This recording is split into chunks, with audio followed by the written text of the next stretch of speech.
Hello सबैजनालाई। आज फेरि म तपाईहरुले एउटा कुरा शेयर गर्न चाहन्छु। अस्ति म एकजना साथीसँग घुम्न गएको थिएँ।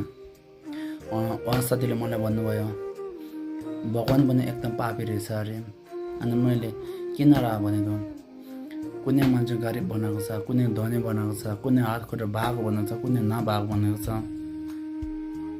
अनि त्यसो पनि भगवानले गरेको होइन र भन्नुभयो। मैले भने साथी, त्यसो पनि भगवानले गरेको होइन, त्यो आफ्नो कर्मको फल हो। आफ्नो कर्मको फलले गर्दा चाहिँ यस्तो हामीले भोग्नु परेको। भगवानले मान्छे छुटाउँदैन, भगवानको हातमा यो केही पनि हुँदैन भनेको। साथीले पनि एकछिन सोच्न थाल्यो। लास्टमा ओ रहेछ साथी, तिमीले भनेको जस्तै रहेछ भनेर उहाँले पनि मेरो कुरा मान्नुभयो। त्यसमा मलाई धेरै खुसी लाग्यो। त्यसैले तपाईँ हामी सबै अहिले जे जस्तो छ आफ्नै कर्मको फल हो। अरू कसैले दोष लाउने ठाउँ छैन। भगवानले तिमी धनी बनाउँछौ, तिमी गरिब बनाउँछौ त्यस्तो कहिले भन्दैन। भगवान पनि हामीले शर्त भए पनि उहाँले हामीले बराबर रक्षा गर्नुहुन्छ होइन। हामी राम्रो बाटोमा दिलाउनुहुन्छ। त्यो दिलाउनु लागि हामीलाई पनि शर्त चाहियो होइन।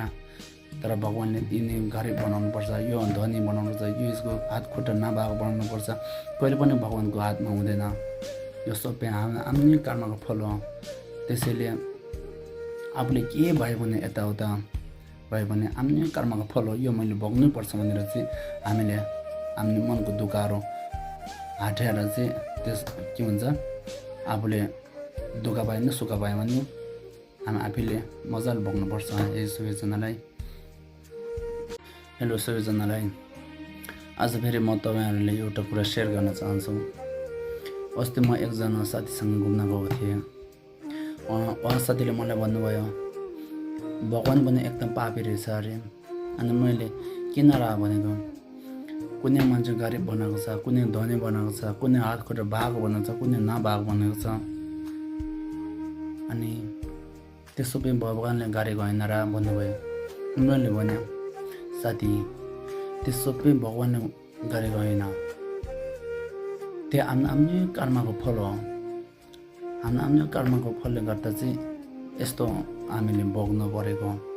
भगवानले मान्छे छुटाउँदैन, भगवानको हातमा यो केही पनि हुँदैन भनेको। साथीले पनि एकछिन सोच्न थाल्यो। लास्टमा ओ रहेछ साथी, तिमीले भनेको जस्तै रहेछ भनेर उहाँले पनि मेरो कुरा मान्नुभयो।